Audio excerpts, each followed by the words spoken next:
Hey, Peace World, thanks for pressing play on another Pay Me No Mind sports and entertainment video. My name is Wood. Please check me out over at www.bitedownboxing.com. That's what I'm getting ready to get into really quick. It's Friday. It's a light boxing weekend. I'm not even. I'll get around to that Conor Ben and Sebastian Formella fight when I get to it. But I'm gonna holler at my mom. Maybe check out my family and watch a movie or two with my wife, man. With the downtime. What I wanted to come on and talk about though was one the Ring City USA debut over on NBC Sports TV. Pretty much just the main event with Oshaki Foster and Miguel Román. Talk about that really quickly. I was I got a burner account on Instagram just to be nosy and not completely be out of the loop. But I saw where Anthony Joshua has a new clothing line or something. I guess it's through Under Armour, who he's been with for a long time. But I guess now maybe he's releasing a leisure line or whatever, apparel line.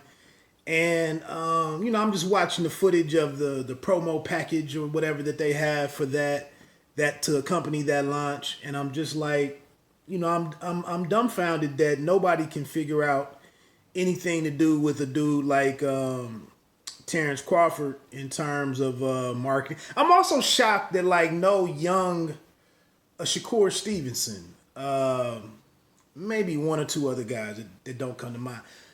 Some of these Olympians as they get ready to get in the game, but nobody is sitting here trying to, or envisioning themselves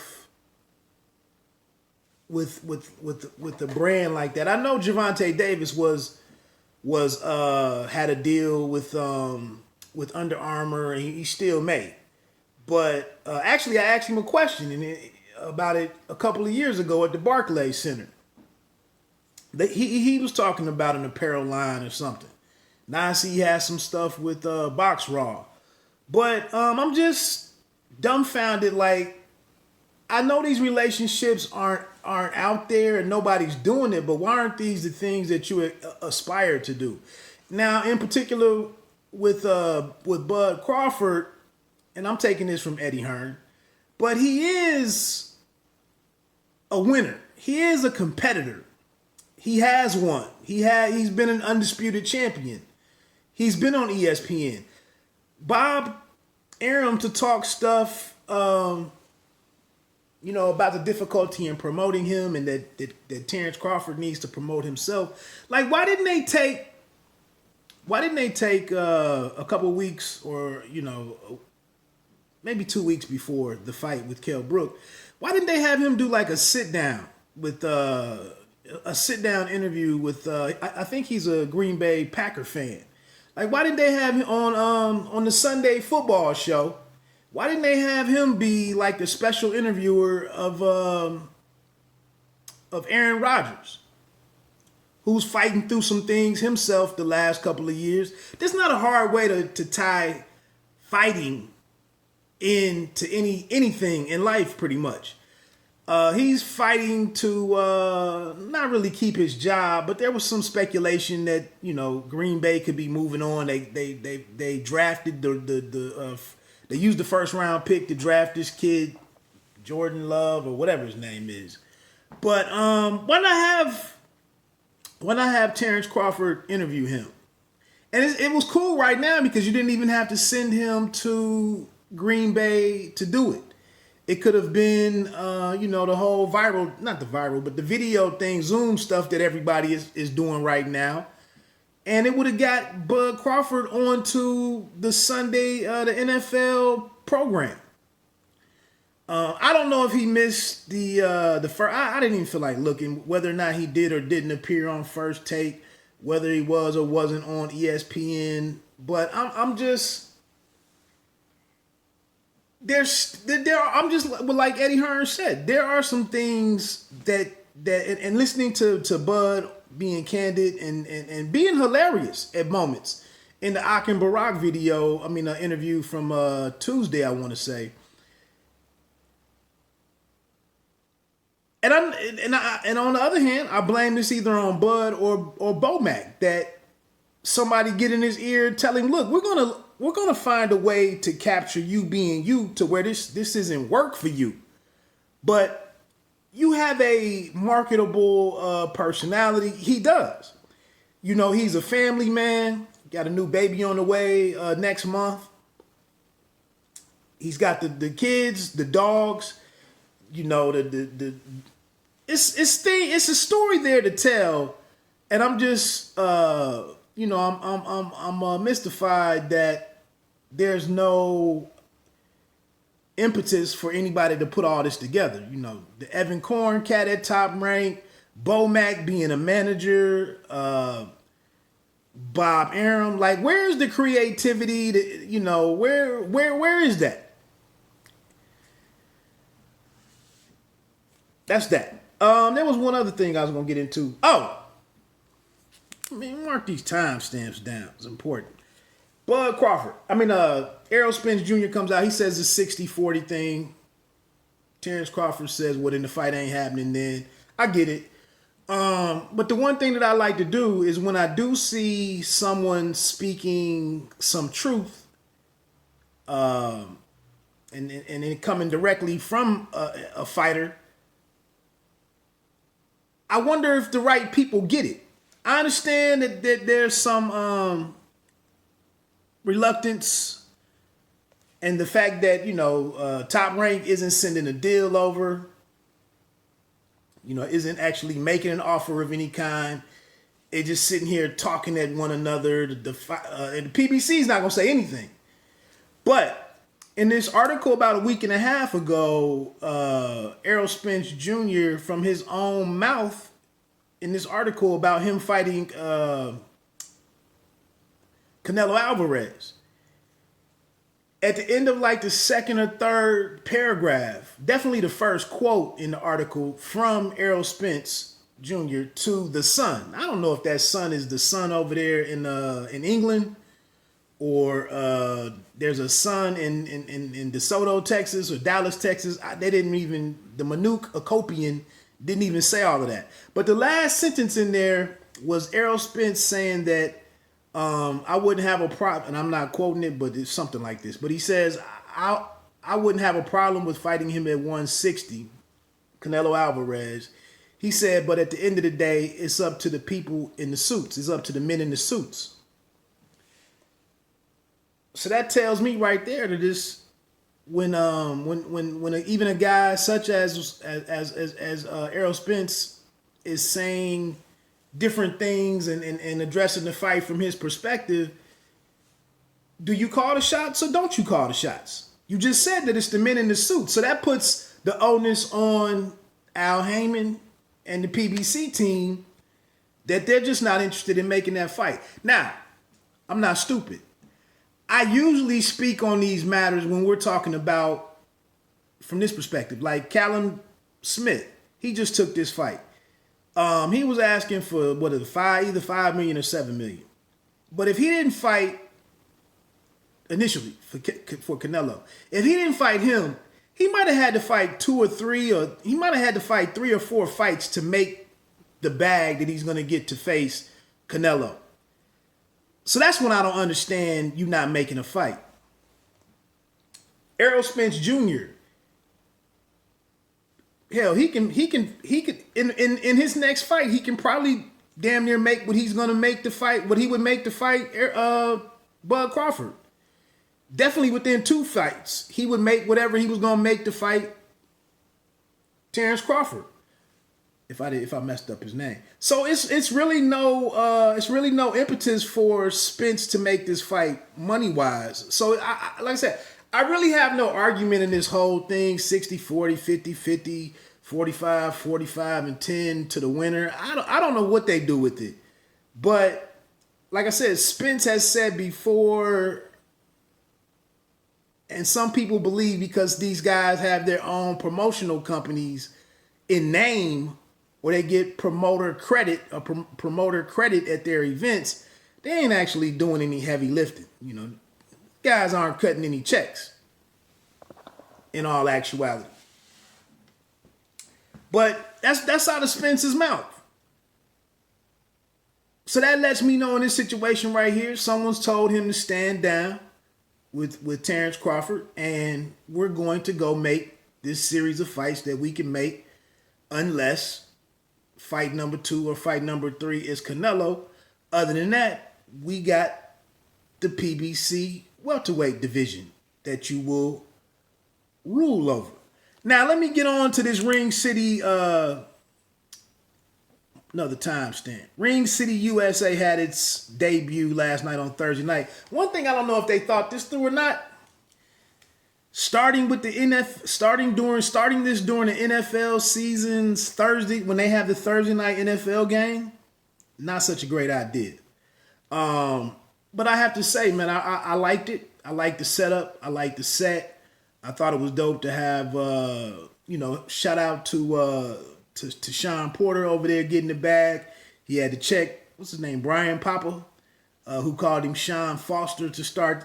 No major hit against Papa for saying Foster, knowing that Oshaki or Shock, Sean Foster, Sean Porter. I don't know, it's an innocent little thing, but I like how Sean Porter cleaned him up, and got him together. I thought he didn't throw the late Rick James on there. My name is I'm Sean Porter, but anyway, I dug most of it. I can't remember the 2-0. This Zapata fight against whatever his name was, Rio. It was a pretty decent fight to open it up.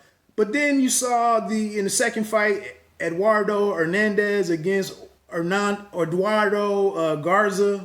That was a pretty good fight. Only went to round 3. I've seen Hernandez before on a Golden Boy show. It might have been a Thursday night, or that one Facebook Golden Boy show. It may have been on there or something, but I was a little familiar with Hernandez. He was only 22 years old and got his 30th victory last night with his 27th KO with the left hook to the body against Garza. They didn't show it again, but it was also a big hook to the head. I couldn't remember if it was from the left hand or right. But he rocked him good upstairs with the punch that landed flush, and then seconds later, he tucked that left hook to the solar plexus in there, and Garza stayed down. That's probably a tough shot to take, right now coming off of this break. So, decent co-main event. We get into the main event. I don't really have any knocks against the program. It is what it is. It's at the scale that it's at. It was the first fight. I think, Oshaki Foster acquitted himself nicely and took advantage of the situation. He had the knockdown in the first from a right hand that he caught Miguel Román with. That was like at the 1 minute and 32 second mark. He got into his southpaw stance a little bit. Román was trying to regroup. He was caught along the road for a minute. Román, in a real veteran way, he figured the moment out. And he made it through the first round. You didn't want a first round knockout in the first, after a third round knockout in the co-main event. You didn't want to, if it would have been a first round, you would have wanted to be a one-hitter quitter type knockout. Not a guy where he gets up or gets counted out as he's getting up. You want him to be out. So, but not a whole lot changed through the ninth round where the fight was ended. It was a couple of good moments from Miguel Román. He fought really squared up. He was easy to hit. Foster had the better legs, a good jab. He added the power with the right hand here and there, spent a little bit of time in the southpaw stance, showing other wrinkles in his game and whatnot. Román, not a whole lot of use of the jab. Mainly was just trying to fight his way inside. He doubled up the left hook to the body, some uppercuts here and there. Tried to change it up as much as he could, but he's just not that real well-rounded of a fighter. And, shorter guy, shorter arms, not the same foot speed. It was moments where he went to the body, roughed it up, made it ugly a little bit. But it was a fight where it was all Foster's night after the first round knockdown. I had Miguel Román was on the line a lot. He squared up a lot of mistakes. Slower guy. That round 8, O'Shaquie Foster kind of took that round off. He was sticking and moving in the 6th. I think the 4th round might have been one of Román's better rounds. It was good back and forth in round 3. But anyway, man, getting to the knockout, I had that O'Shaquie was fighting off the back foot pretty well. At around the 2 minutes and 30-second mark, left hook dropped Miggy Román for the second knockdown. And then comes back at the 58-second mark, and, he's attacking him as Román was on the ropes. He wasn't in the worst shape of his life. He wasn't in danger. It didn't like he was in really danger, but he wasn't doing much to fight his way back into it. And they seemed to be really concerned with for whatever reason or another. And they came up. Reese stepped in and stopped the fight. Miguel Román did not object to it too much. I thought it was a pretty good fight, man. Pretty good performance. Can a guy like O'Shaquie Foster, we just saw that cat get the mandatory shot against Josh Taylor and get wiped out. Could a mandatory defense work in the favor of a guy like Foster, who moves to 18-2? Yeah, 18-2 with 11 knockouts. Is it an opportunity for the mandatory to work in his favor and get him in against one of the guys at 130 and give him a shot? I would love to see Foster and Tank Davis or Burchelt. He mentioned getting the winner of Burchelt Valdez or the winner of Herring Frampton. Any of those.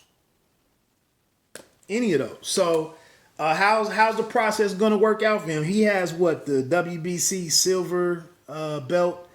So a good night for him, and I think a successful outing or a successful debut for everybody involved. And I'll be honest, man. I like weeknight. I like a weeknight series of boxing. And then also, man, I'm a big fan of what they're trying to do in terms of what the focus is, the type of fights that they're trying to create. They're promoting this as being promoter agnostic, meaning that they're working with everybody who has a fighter who's on the cusp of moving on to a Showtime, moving on to a Fox, moving on to a ESPN or the Zone. Come there, get a big win on that stage, and then maybe you can move on to one of those others. I think that's pretty smart. And like what I was just talking about with the whole rift, the impasse between Crawford and Spence, man. This type of fight right here. We got Charles Conwell coming up in a few shows or in a couple of shows. You have Boachuk and Brandon Adams, I believe, on the next one, December 3rd or something.